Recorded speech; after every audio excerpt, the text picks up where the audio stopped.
Hello, my friends. Welcome to Origins. My name is Don Chapman. It's my privilege to be your host. We like to say that Origins is a forum where we take the evidence of science and use it to validate the truth of creation. Our guest today is Dr. Larry Vardiman. Dr. Vardiman, how good it is to have you here with us. Thank you, Don. I'm glad to be here. Now, you are the coordinator of the RATE group. Right. The RATE project is radioisotopes in the age of the Earth, and I was kind of the organizer of it and the administrator. We're going to talk about helium today. That's right. But we're not going to talk about blowing up balloons for birthday parties. No, we're going to talk about helium in rocks. Helium is one of the byproducts of uranium decay. Uranium is a heavy element that breaks down into lead, and it also produces helium at the same time. The uranium is what we call the parent element, and the lead that it's produced and the helium are the daughter elements. And so nobody's ever looked at the measurement of helium in dating rocks, but we've done that and found that it's completely different than if you looked at the lead that is produced in the rocks. And this really addresses what we call the icon of evolution, and we are actually coming up with alternative ages for the age of the Earth, which actually fit into the Bible. And the first one we want to talk about today is helium diffusion rates. All right. This helium that's created in the rock by the decay of uranium becomes an alternative dating method or a clock for estimating how old the rocks are. Before I get into that in detail, let me just give you a few of the basic assumptions for radioisotope dating. Radioisotope dating is the primary method for dating rocks, but it has some basic assumptions in it that have to be met. And for this situation, one or more of these may not be valid. The three basic assumptions are that there is no initial concentration of the daughter elements. In other words, if you're going to have a clock, you have to know where you start from. And the assumption is you start from zero, and however much you have, whether it's lead or helium, that tells you how long the clock has been running. So there can't be helium or lead there at the beginning? That's right. Okay. Or if there is there, you had to know how much there was, Right. but we have no way of knowing that. Right. So you assume that there's none there. The second assumption is that there's a constant decay rate of the uranium into lead and helium. Now, we can measure the rate at which uranium decays today, but we just assume it's always been that way. Now, those of us on the RATE project assume, like the conventional scientific community does, that that's been the case. In fact, we figured that that would be the hardest assumption to overthrow, but the results of this experiment actually dealt with that particular assumption and found out it wasn't true. The third one is that the system that we're looking at, it has to be closed. Now, what that means is that the amount of uranium that's there to start with has to be the same throughout the process. Sure. And that there's no additional uranium added to the system or taken away, or there's no helium or lead added or removed from the system by any other process than the decay of uranium into lead and helium. Now, that also is a very difficult assumption to be able to demonstrate, and there may be some, that in fact was the assumption we thought would be the biggest one to deal with, but the constant decay rate was really what came out in our results. When we started the RATE experiment, RATE stands for radioisotopes in the age of the Earth. When we started this experiment, we spent 3 years understanding what we were going to do in the major part of the project. And then we spent 5 years doing the experimental phase or the research phase. And at the end of that first phase, we had a set of questions that we said we were going to try to answer in the research phase. These are the basic questions. We had already come to the conclusion that the process of decay had to have been accelerated in some way. And we were going to try to see if we could demonstrate that. So our first hypothesis was that accelerated decay has occurred during creation, at the curse, and or during the flood, the Genesis flood we're talking about. A second hypothesis was that some daughter elements may have been primordial. That means that some of them were there to start with. For example, some of the lead, we in our experiment found that we could explain most of the lead, but some of it had to have been there in the original creation. We couldn't explain it all. And finally, we made the hypothesis that radioactive processes have produced evidence of accelerated decay. Now, we weren't sure we were going to be able to demonstrate that, but through the experiment, we actually were able to show that. And that's what was really exciting about this project. Well, share with us what you've discovered. Okay, let me start off and give you a little bit of background to how we did some of the experimentation. We did a lot of this work in our own laboratory, preparing the samples that we were going to send off. And I might say that we did the experimentation by using conventional laboratory work. And the reason we did that was it was going to be very expensive for us to set up our own laboratories for a whole bunch of different type of analyses. These labs cost hundreds of thousands of dollars each, and you have to have a technician who's well trained, and the lab has to have been established for many years. We didn't have the time or the money to do that kind of work. But more importantly was that most people would not believe the results if we did it in our own lab. So we sent these off to conventional labs, had them do the analysis, and then we did the interpretation of the data that we got back. Which gives you a great level of credibility. That's exactly right. Right. So we went out into the field and collected the rock samples, brought them back into our laboratory and sliced them up and ground them up, and then separated the various elements in them.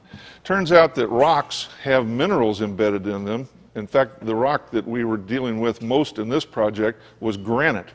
You're familiar with granite. It's kind of a white-looking rock with black specks in it. The black specks are what's called biotite. It's a type of mica. It's kind of a little shiny surface on it. And these little zircon crystals are what we were dealing with. But we had to separate them out, so we broke the rock into pieces with a big hammer and in an iron pestle and mortar here, ground them all up as fine as we could get, and then separated the minerals in them. And you could either separate them by sifting them through a sieve, or you could pick them out under a microscope with the tweezers, which is really tedious, or you could put them in a liquid that's very heavy, not water. Water has a relatively low density, and some of these minerals are 3 or 4 times as dense as water, so we had to have liquids that were very, very dense, and then the lighter minerals would float to the top and the heavier ones would sink to the bottom. We were able to separate minerals that way and then filter them out. So we did quite a bit of that in our laboratory and then sent them off to the general laboratory to do the experiment. And one of the main things we were doing with the helium diffusion experiment was finding out how much helium were in these rocks and how fast that helium was escaping out of the rock. For example, if you have children and they've had helium-filled balloons and they tie the balloon under the end of their bed at night, they wake up the next morning and the helium has escaped out of the rubber in the balloon and the balloon is kind of collapsing down on the floor. Right. The same thing happens to rocks, but it goes on much more slowly. The helium will actually escape out of these. Now, the bottom line result we found from these experiments, I'll just state this up front and then we'll talk a little bit more about it, was that the helium diffusion work we did indicated that the 1.5 billion years, the equivalent of 1.5 billion years of radioactive decay, nuclear decay, actually occurred between 4,000 and 8,000 years ago. In other words, we think that this process started, much of the helium is still in the rocks, but it's been going on for, the best estimate, 6,000 years. Yeah. That is the number we believe from a literal understanding of Scripture when God created the earth. Well, let me tell you a little bit more about the inside part of the granite. Inside the granite rock itself is these biotite flakes, and in the biotite is these little zircon crystals that you'll see here. These zircon crystals are very, very small. You really can't see them. They're on the order of 100 microns or so, which is about the diameter of a hair on your head. Mercy. And in these little zircon crystals, embedded in the granite, is the uranium and thorium, which is radioactive. So the little crystal is kind of like a little capsule of radioactive material. The uranium is decaying. It decays and produces lead within that zircon crystal, and the helium is in there, and the helium has to escape out of that zircon crystal. These zircon crystals don't melt except at very high temperatures, and they can actually go through a volcano and not be melted. The magma, all the rock around them can melt, and the zircons are still there, so it can go through a lot of earth processes and still be maintained. Here's a picture of some of these in a little bit closer detail. This is the kind of crystals, they take various sizes and shapes, but basically they're on the order of 100 microns. I said very, very small, and they tend to have facets on them. Here's one of these crystals, and you can see it has little flat surfaces on it. Very, very interesting featured type crystal. Don, here's a graph that shows how uranium decays into lead. The uranium that we find in our zircons starts off, and it starts as a uranium-238 atom, and it results in lead, but it also produces helium along the way. There's a decay chain of a whole bunch of nuclear processes that start between its uranium turning into lead, and in the process it produces 8 helium atoms. Actually, it produces alpha particles. Now, these alpha particles are the core of a helium atom.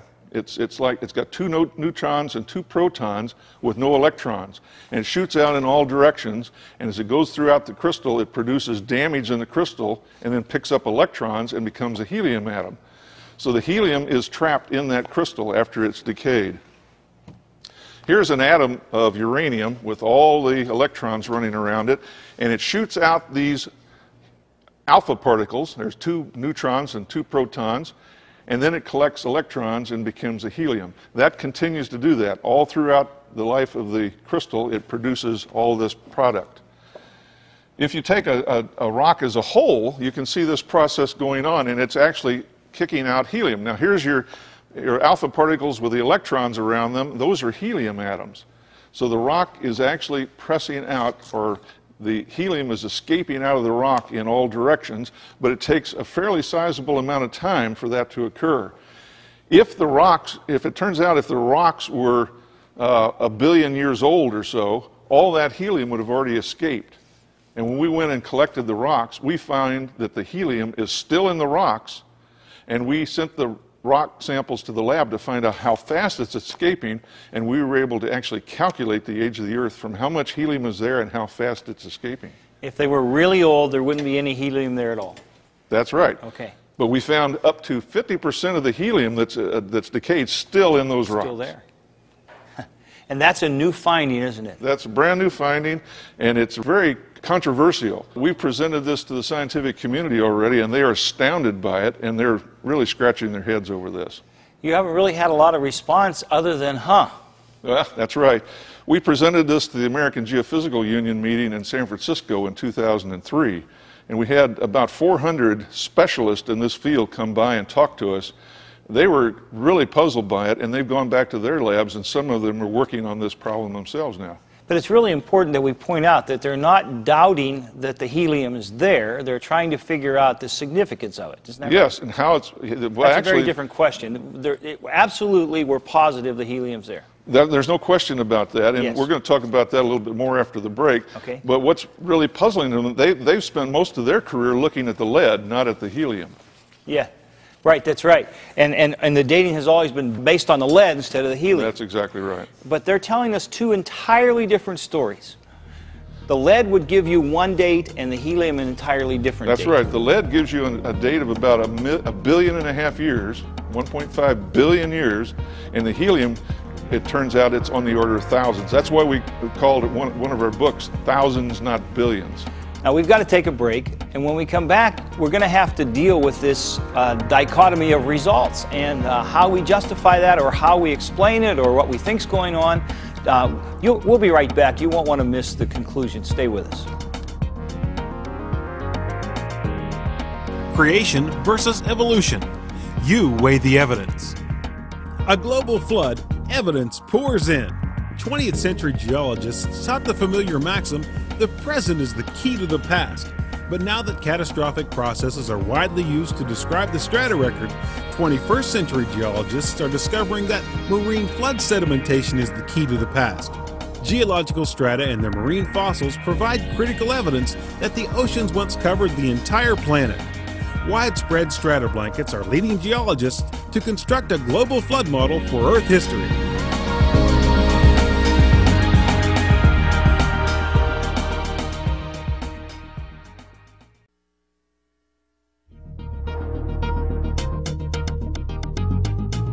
Today's guest on Origins, Dr. Larry Vardiman, is chairman of the Department of Astrogeophysics at the Institute for Creation Research's Graduate School. Through his ongoing research in atmospheric science, Dr. Vardiman has contributed much to the field of creation science. He also led the RATE team, a research project examining the age of the Earth. This has been documented in the DVD, Thousands, Not Billions. For more information, contact the Institute for Creation Research, 1806 Royal Lane, Dallas, Texas, 75229, or call 1-800-337-0375. or visit the website www.icr.org.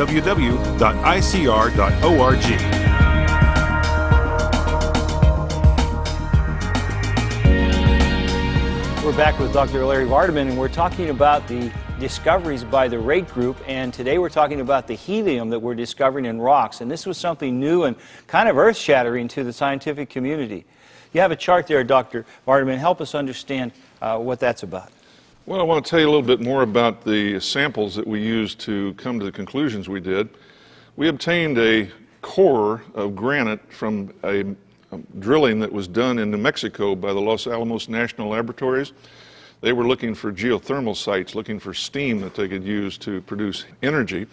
And in this core, this site, they pulled out a core all the way down to over 12,000 feet down in the ground. And we had access to those cores and were able to sample them for the zircons in them. And in those zircons, look for the amount of helium. This table that you see here had samples from the top. Sample number 1 is near the top in meters. That's about 1,000 meters, which would be about 3,000 feet down in the ground, at a temperature of a little over 100 degrees centigrade, which is about the boiling point of water. And in that sample, we found that 58% of the helium was still there in the zircons that would have been released in 1.5 billion years, the equivalent of 1.5 billion years of decay. Now, it changed as we went down in the core, all the way down to almost 4,000 meters down, which is about 12,000 feet down in the rock. We found a temperature almost 300 degrees centigrade, much, much hotter, and there was only 0.1% of the amount of helium left there. Now, the reason for that is the hotter the rock is, the faster the helium is going to escape out. And there's physical laws that determine that. But the surprise to us was how much helium was still in the rocks at the colder temperatures. We then took this and put it into a graph that looks like the following. And now this is a bit of a busy graph, so let me describe it in a little bit of detail. The vertical axis is what's called diffusivity, and this was determined from the rock samples that we had by taking the amount of helium we found in the rock and calculating over what period of time we assumed that this helium had diffused out of the rock and how much was still there, and plotted that. The horizontal axis on this graph is temperature. Now, it's plotted backwards from what you would normally think of. The cold temperature is to the right, and the warm temperature is to the left. Now, up at the near the top, we plotted some data that we obtained from the core as a function of temperature, and we found that the measurement in the blue dots that you see there indicate that this would be the relationship between how much helium would diffuse, how fast it would diffuse. The diffusivity on the left side of the graph there is a measure of how fast it diffuses out.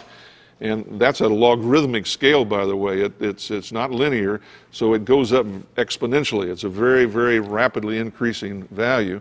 But we plotted that data, and then we put on that same graph an estimate if it had happened in 1.5 billion years and a 6,000 year period of time, what we'd expect it to do. And that's the two models. That's the two models you see there. At the bottom is the uniformitarian model, which was the 1.5 billion years.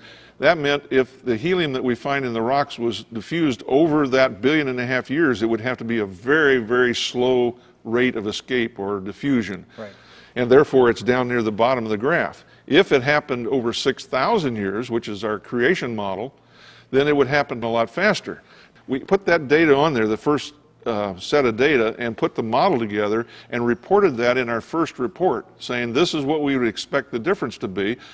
When we sent the data off to the lab to actually get the measured diffusion rates, we then plotted this on the graph after we had projected what it would be, and the blue dots are what showed up on the line there, and it matched up with the creation model. So the data perfectly fits the creation model. I don't see any blue dots down there in the uniformitarian model. That's right, and there's over 100,000 times difference between those two models. So the difference between billions and thousands. That's exactly Sure. right. And we anticipated that we would have the model be confirmed by the data we went out to the field to get, but we said this ahead of time. This is one of the things you do in science. You make a prediction, yes, and then when you collect the data and compare it with your prediction, or a hypothesis as yes, we called it, right, it fit the creation model right to a T. That had to be really exciting. Oh, our scientist, Dr. Russell Humphreys, who did this work, was just astounded. In his 30 or 40 years of research, he had never had the data come out that close to his prediction. He was just thrilled with it. Would you use the word irrefutable with this? I think so. I mean, it's incredible that it came out so well. Now, there's obviously going to be some criticism of this. People have had different ideas as to why that would be. In fact, we've had probably a half a dozen different attempts to refute this, and Dr. Humphreys has been successful in turning all those criticisms aside. That's exciting. So it's really come out well. Now, we're able to turn that data around also, and since what we were doing was measuring diffusivity and measuring how much helium was actually there, if you turn the equation around, you can project what the age of the Earth actually is. And we came out with an estimate of 6,000 plus or minus 2,000 years. And I like the way you guys say it. It's thousands versus billions. And so, you know, we're not going to quibble over 1,000 years. We're seeing two whole different worldviews that are represented here, and the evidence is supporting the creation model. I think that's so exciting. Now, maybe it'll help our viewers to be able to see the difference here between this long age idea of billions of years and thousands of years by taking two sundials. On the left we have the nuclear decay sundial that would result in 1.5 billion years, and up in the top of this clock is uranium decaying into lead. And there's a little lever there, it was highlighted, that basically we believe God turned the lever on this during the Genesis flood. Over on the right is helium. When the uranium is decaying, it produces both lead and helium. You'll notice that it connects to the right sundial, and the helium is being put into the second sundial, and it's accumulated in the upper part of that like it's accumulated in the zircons. During the time that there was accelerated decay, which we think happened during the Genesis flood, there was a lot of lead produced and a lot of helium produced. And then at the end of the Genesis flood, when the accelerated decay was shut off, God kind of turned that dial and it slowed down to the rate that we have today. But yet the helium had accumulated during that period of time in the zircons in granites. Although today the decay rate of uranium into lead is very slow, the helium is still there slowly leaking out of the zircons, and we believe that that is a preferred method of estimating the age of the Earth. Accelerated decay, I have a feeling, is going to become a very pertinent term in the origins debate in the years ahead. I believe you're right. The uranium lead clock gave 1.5 billion years, and the helium clock gives us 6,000 years. So the two clocks were going on at the same time. We've just been looking at the wrong clock. We've been looking at the wrong clock. I'm going to read this sentence again from the introduction of the Book of Conclusions. This is Volume 2 of Radioisotopes and the Age of the Earth, the report of the Rate Committee. And in the introduction, the final paragraph begins with this sentence: "This book opens a new chapter in the origins controversy." Friends, there is going to be pushback on this. There are going to be evolutionists who are going to try to refute this exciting scientific finding by the RATE team. But I believe that God has kind of thrown a curveball here that is going to make this debate a whole new debate on a whole new playing field in the years ahead. Dr. Vardiman, you have given us a great service, you and your team, and we're so grateful.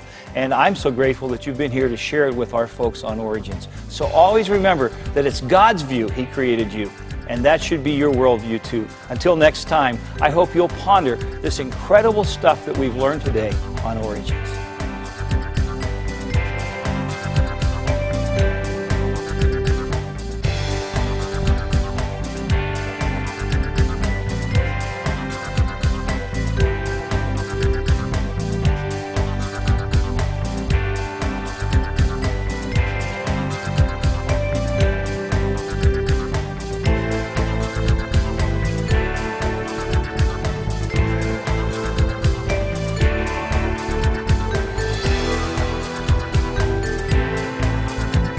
Thank you for watching this edition of Origins. If you'd like a copy of the PowerPoint information presented today, you can download a PDF file of program number 813 from our website at www.originstv.org. Or for a DVD of this series, send a $12 donation to cover shipping and handling and write to Origins Program number 813, Cornerstone Television, Wall, Pennsylvania 15148.